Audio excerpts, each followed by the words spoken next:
प्यारे विद्यार्थियों, सुप्रभात। आज हम सर्जना के पूर्ण होने पर हमारी पाठ्यपुस्तक सर्जना पूरी हो चुकी है और आज पीयूष प्रवाह शुरू करने जा रहे हैं। तो पीयूष प्रवाह में कहानियाँ दी हुई हैं। उन कहानियों में से हमेशा प्रश्न ही पूछे जाते हैं और प्रश्न भी कितने नंबर के पूछे जाएंगे? 12 नंबर के।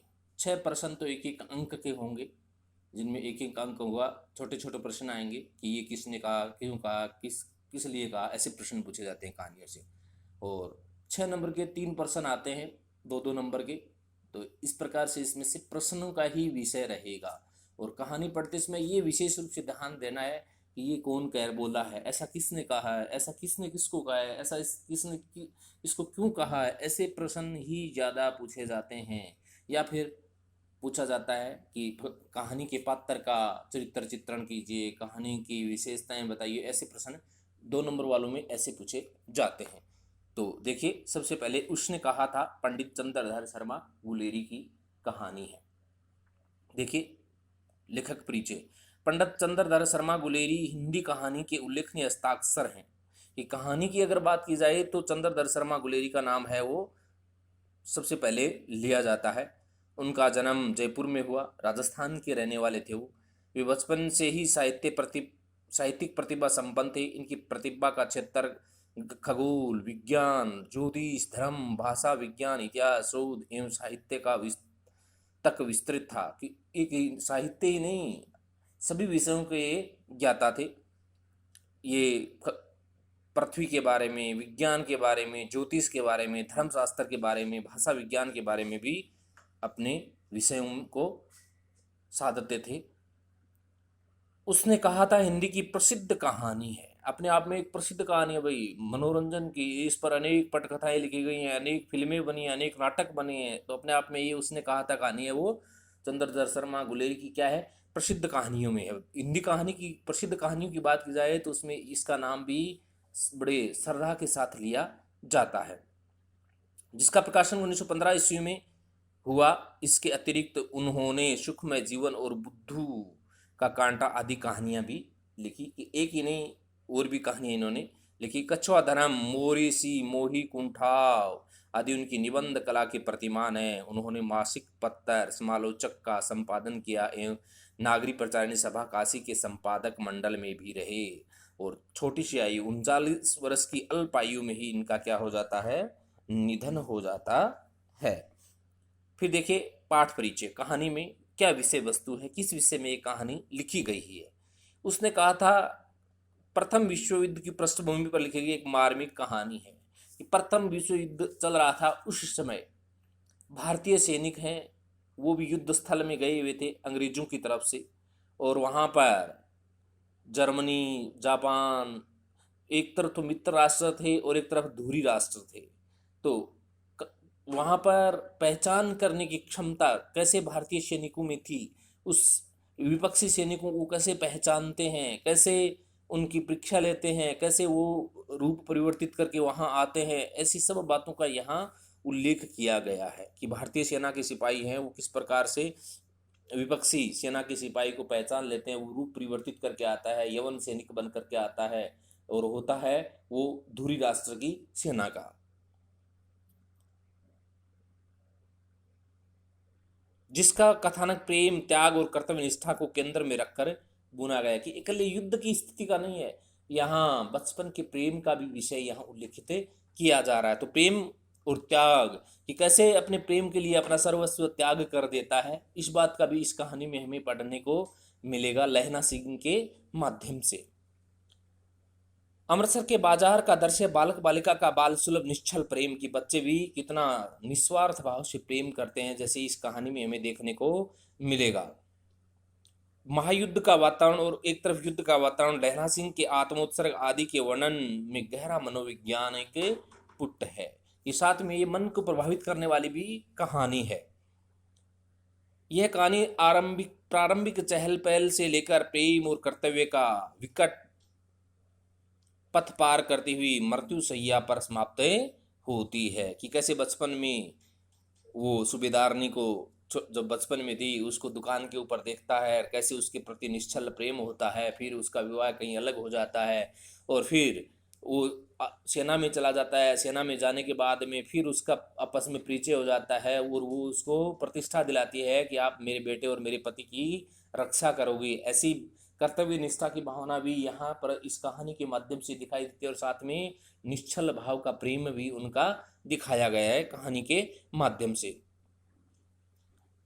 और उस कर्तव्य निष्ठा को वो अपनी प्राण न्यौछावर करके क्या करता है, निभाता है। इस कर्तव्य निष्ठा को भी यहाँ प्रदर्शित किया गया है। यह उत्सर्ग प्रेम वेदना जनित नहीं बल्कि कर्तव्य की प्रसन्नता है कि यहाँ वो जो उनकी रक्षा करता है वो प्रेम के लिए नहीं करता है कि मैं सूबेदारनी को प्राप्त कर लूँ, ऐसा उद्देश्य नहीं है, लेकिन वो अपना कर्तव्य समझता है कि मैंने किसी को वचन दिया है, उस वचन का मैं पालन करूँगा और उसी के लिए वो अपने प्रसन्नतापूर्वक अपने प्राणों का बलिदान दे देता है।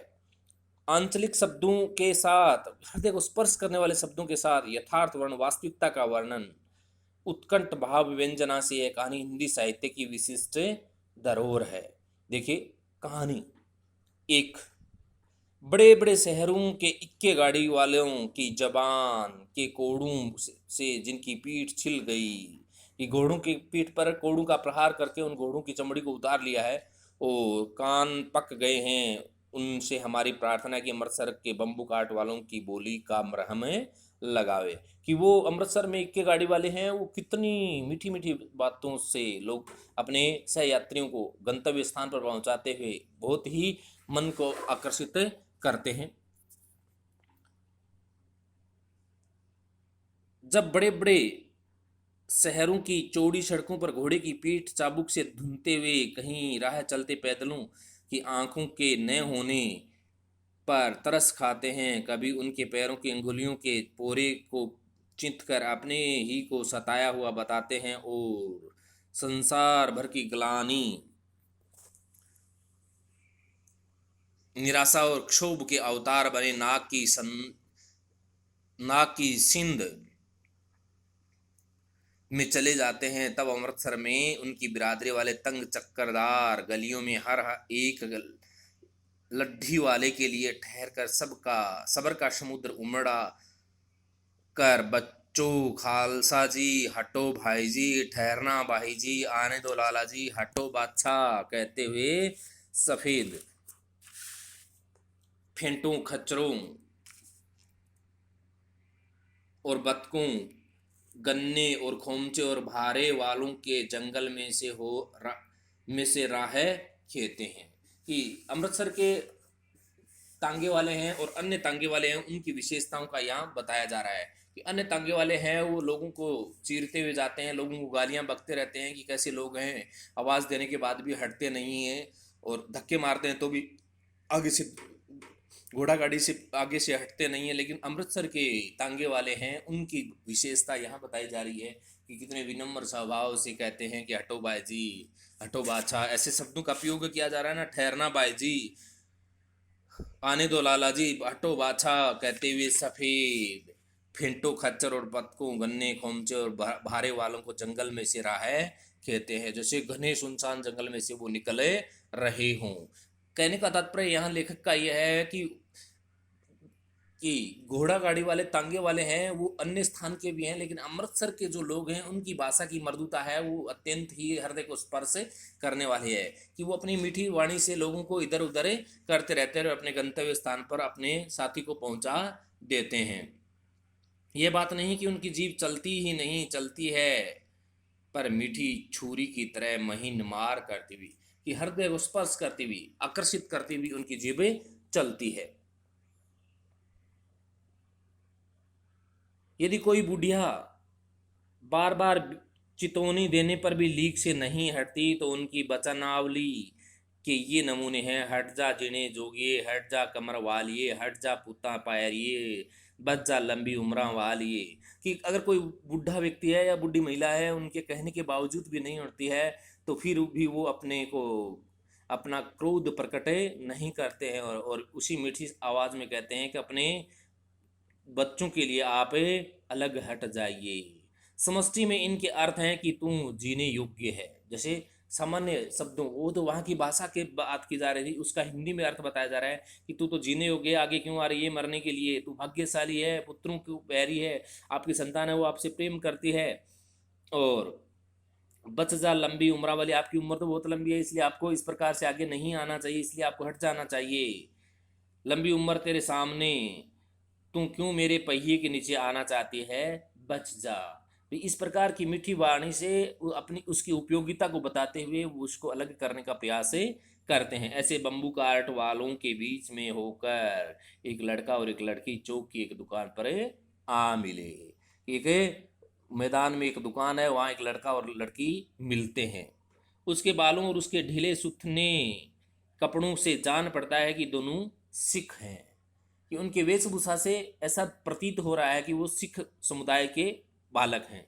वह अपने मामा के केस धोने के लिए दही लेने आया था और यह रसोई के लिए बढ़िया, कि एक दो लड़का है वो तो दही लेने के लिए आया अपने मामा के लिए, और लड़की है वो रसोई की सब्जी के लिए बढ़िया लेने के लिए आई है। दुकानदार एक परदेसी से गूंथ रहा था, बातचीत कर रहा था, जो शेर भर गीले पापड़ों की गड्डी को गिनने बिना हटता न था। कि दुकानदार है वो एक ग्राहक को पापड़ दे रहा था, और वो ग्राहक है वो पापड़ गिनने से पहले आगे से हटने का नाम ही नहीं ले रहा था। तेरे घर कहाँ है, लड़का है वो लड़की से पूछा तेरे घर कहाँ है, मगर में और तेरे मगरे में, कि इधर गली में है, और तेरा तेरा कहाँ है, मांझे में, कि सामने वाली गली में। यहाँ कहाँ रहती है, अंतर सिंह की बैठक में, वे मेरे मामा होते हैं।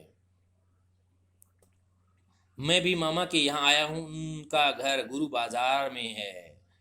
इतने में दुकानदार निपटा और इनका सौदा देने लगा। सौदा लेकर दोनों साथ साथ चले। कुछ दूर जाकर लड़के ने मुस्कुरा कर पूछा तेरी कुड़माई हो गई है क्या। यहाँ कुड़माई है वो सगाई के लिए, कि आपकी सगाई हो गई। इस पर लड़की कुछ आंख चढ़ाकर धत कहकर दौड़ गई, कि मूर्ख कहकर उस लड़के को वो चली गई, कि ऐसा नहीं हुआ, ऐसा क्यों पूछ रहा है तू मेरे को। और लड़का मुँह देखता रह गया। ये उत्तर की प्रतीक्षा में ही लड़का रह जाता है। दूसरे दिन, दूसरे तीसरे दिन सब्जी वाले के यहाँ या दूध वाले के यहाँ अकस्मात दोनों मिल जाते हैं। महीना भर यही हाल रहा, बार बार मिलते रहते हैं।